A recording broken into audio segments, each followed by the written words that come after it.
Good afternoon. Today we are dealing with the applications of Bernoulli's equation. Bernoulli's equation we did in our last video. So Bernoulli's equation you would have noted is P plus half rho V square plus rho GH, which is a constant, which is applicable to a fluid, incompressible fluid, meaning a fluid with constant density, which is in steady flow through a pipe which has different areas of cross section. Here it's a larger area of cross section. Here we have a smaller area of cross section. Also, you see that these two regions, region 1 and region 2, are at different heights from the ground level. This is at height h1, this is at height h2.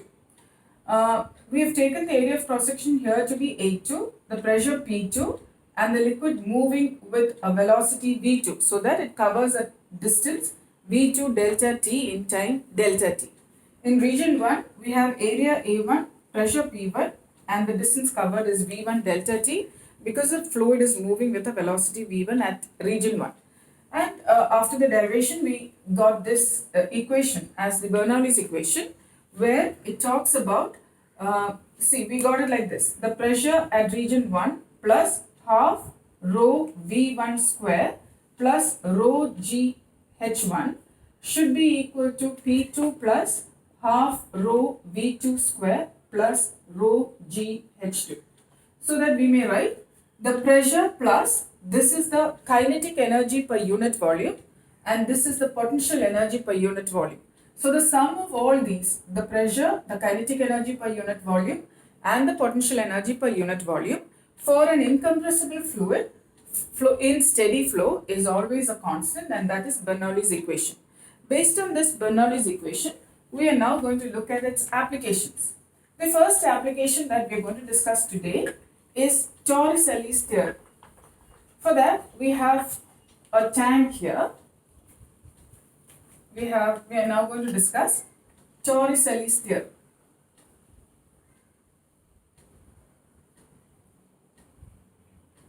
Okay. Now what we have here is a tank with a fluid up to a height y2, and at a height y1 we have a small opening here. The area of the opening I have taken as A1. The pressure here is P1, but that is open to the atmosphere, so obviously P1 is equal to PA, and the velocity with which the fluid is coming out of this small hole is V1, and that is called the velocity of efflux. Velocity of efflux is the velocity with which the fluid is coming out of that small hole. And here we have the region 2, where the pressure of the air here above the liquid surface is P2, which I have taken as P. As the fluid comes out of this hole, the water level or the liquid level on top here comes down, and that's the velocity V2, and the area of cross section here is A2.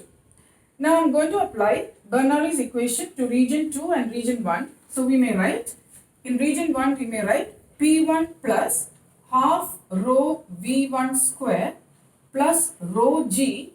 It's at a height y1, so y1 must be equal to, at region 2, P2 plus half rho V2 square plus rho G y1, because that region 2 is at a height y2 from the ground level, from the bottom of the tank. Now, by equation of continuity, you might remember that AB is a constant, equation of continuity. So, A1 V1 must be equal to A2 V2, or we may write V2 is equal to A2 by A1 by A2 into V1, right? So, V2 is equal to A1 by A2 into V1. Now, since A1 is extremely small, it's a small hole, compared to A2, A1 is extremely small, A2 is very large. So if you look at this fraction, the numerator A1 is very small but A2 is very large. So this fraction A1 by A2 is going to be negligibly small, and therefore we may assume V2 to be approximately almost 0, negligibly small. It's understandable because when the liquid comes out or the fluid comes out of this small hole, the velocity with which the liquid surface or fluid surface will come down is going to be very, very small compared to V1. So I'm going to substitute this in our formula here, and we will get this as P1 plus half rho V1 square plus rho G Y1. must be equal to P2 plus rho g y2 because we've taken V2 to be 0. Now here, this is atmospheric pressure, this is P2. We are now going to find out an expression for V1. So I'm going to leave this here. So half rho V1 square is equal to P2 minus P1. I brought this to the right hand side plus rho g y2 minus y1 because I brought this to the right hand side. This is equal to P2 we've taken as P. So this is P minus, here it is open to atmosphere, so atmospheric pressure plus rho g, y2 minus y1 is this height of the depth of the opening below the liquid surface. So that is going to be h. Or V1 is going to be root of, I'm going to take the 2 to the right hand side and rho to the denominator.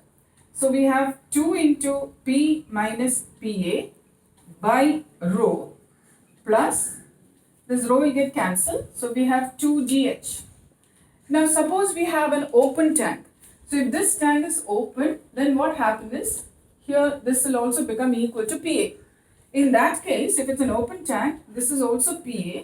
So that this term becomes 0 and this whole term becomes 0. And you see that V1 is going to be equal to root of 2GH. And this is what we have as Torricelli's theorem, where Torricelli discovered that when you have a small opening at a depth h below the liquid surface, the velocity of efflux, or the velocity with which the liquid or the fluid comes out of that hole, is very identical to the equation for a freely falling body falling from a height h. That is, we have, see, if you have a body falling through a height h, free falling would be, initial velocity is 0. So final velocity is given by your equation v square minus u square equal to 2gh, or v square v equal to root of 2gh, right? So you see that the velocity of efflux and the velocity of a freely falling body falling through a height h is identical, and that's what we have in Torricelli's theorem. The next application that we are going to look into is the Venturi meter. The Venturi meter is a device that you use to measure the flow speed of fluids through a tube. So if you want to measure the speed of fluid or liquid flowing through a tube, you use this device called the Venturi meter. The Venturi meter has a broad opening. It's a tube with a small constriction here. So we have a small constriction here where I'll call this area as A2. Let the velocity of flow here be V2 and the pressure here be P2. At the broader area of cross section, we call this as A2. The velocity of the, A1, the velocity of fluid here entering this pipe, the Venturi meter is V1 and the pressure here is P1. This Venturi meter also consists of a manometer. A manometer is simply a U-tube like this, a U-shaped tube like this, okay, which consists of some liquid like mercury. So now we know that from Bernoulli, see, both the region 1 and 2 are at the same level. So if the two regions are at the same height, then in our equation P plus half rho V square plus rho G H equal to a constant. You may not neglect this because H is 0. The two regions are at the same height. There is no height difference. So you may simply write Bernoulli's equation as P plus half rho V square being equal to a constant, which means that whenever the velocity is high, there the pressure will be lower. So by equation of continuity, we know AV must be equal to a constant. Therefore, when we have a smaller area of cross section here, this velocity is larger here, and whenever velocity is larger, the pressure is lower. Same way, here we have a larger area of cross section, therefore the velocity is lesser. If the velocity is lesser, we have a larger pressure here. So because this end has a larger pressure, the mercury in this arm will be pushed down, whereas in this arm it will rise up because the pressure here is lower.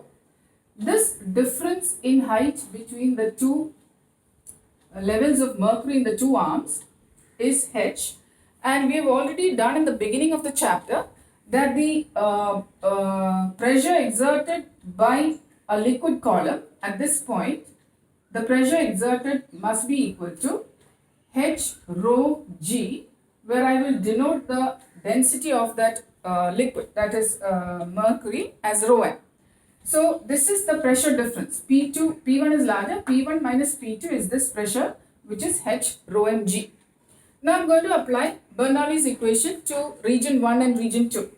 To region 1, I may write P1 plus half rho V1 square equal to, I'm ignoring this last term because I told you that the two regions are at the same level. So this must be equal to P2 plus half rho V2 square.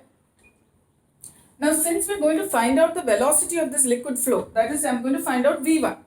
So I need to put this V2 in terms of V1. So we go back to the equation of continuity. A1 V1 is equal to A2 V2.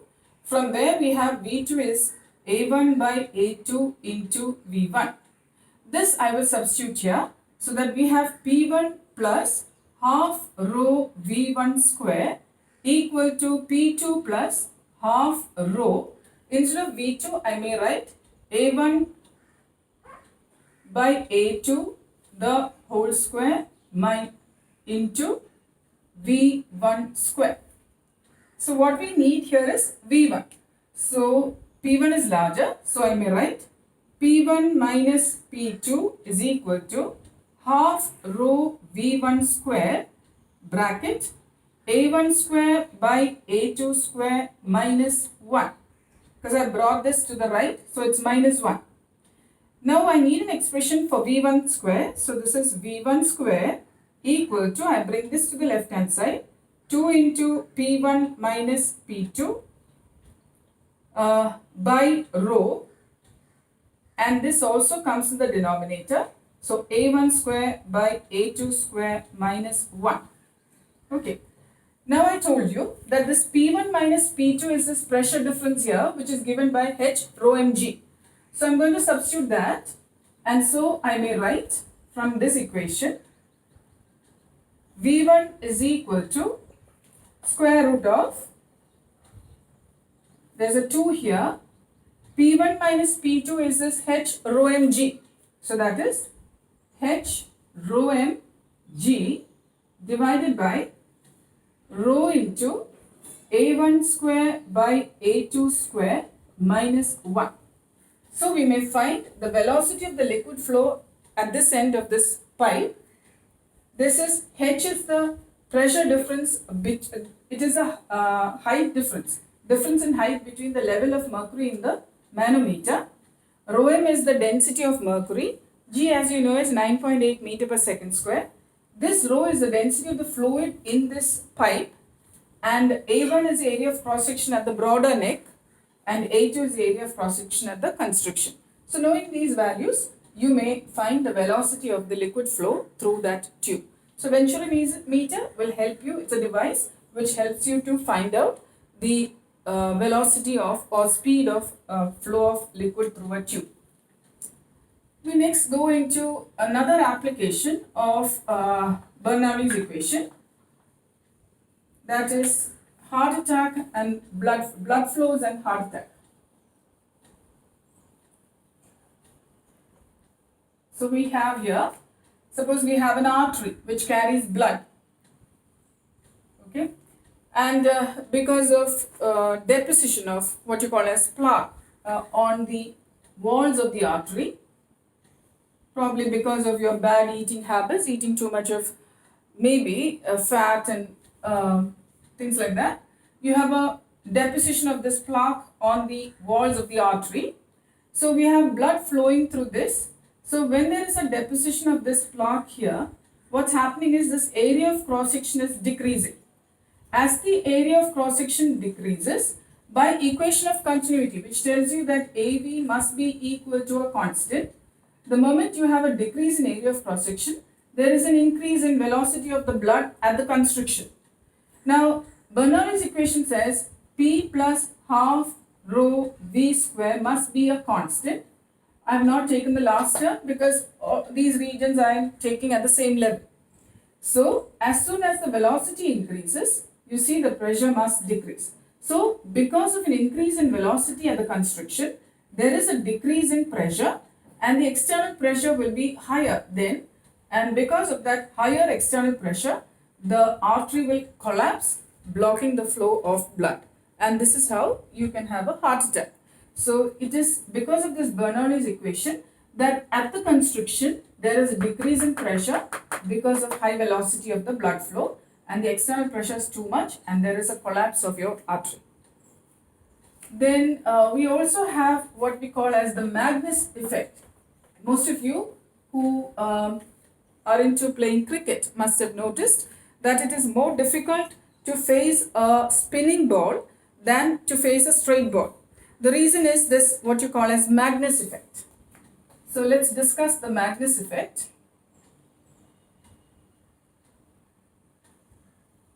So consider we have the air flowing in this direction, okay, and we have a ball spinning here like this. So this is what I am drawing as the direction of the air flowing, and your ball is a spinning ball. So while it is spinning, it will drag the air along with it in this direction like this, okay. So what happens here is, you will see that this layer of air is dragged along with the ball, whereas the upper layer is in the opposite direction. So when you take the relative velocity between the two layers, you know relative velocity increases when the two are in opposite direction. So there is an increase in velocity here, but at the lower part, you see that this is in the same direction as this one. So the relative velocity here decreases, and by Bernoulli's principle, P plus half rho V square must be a constant. Again, I am taking these 2 points at almost the same height. So whenever there is an increase in velocity, there is a decrease in pressure. So here the pressure decreases and the pressure increases below the ball. So what happens is, your ball, instead of traveling in a parabolic path, you would expect, the batsman would be expecting the ball at some point, expecting it to travel in a parabolic path. But what happens is, because of a pressure difference, there is low pressure here but higher pressure here. Therefore, it will lift the ball and it will come and hit where the batsman is least expecting it. And this is why it is more difficult to face a spinning ball than to face a straight ball. It will get a lift which will change its path or trajectory, which cannot be decided by the batsman. So that is Magnus effect for us, also based on Bernoulli's principle. Then the last one that I need to discuss with you is the aerofoil. Aerofoil. Here. In the aerofoil, what happens is, see, like the wings of an aircraft, we have the wings of an aircraft. While the aircraft is moving,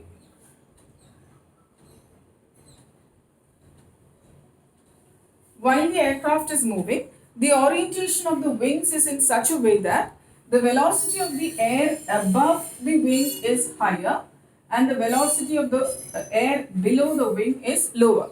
So by Bernoulli's principle, what happens is, larger the velocity, lower the pressure, lower the velocity, higher the pressure, and so you see again there is a pressure difference like we discussed in the spinning ball. There is a low pressure on top and a higher pressure on below the wings of the aircraft.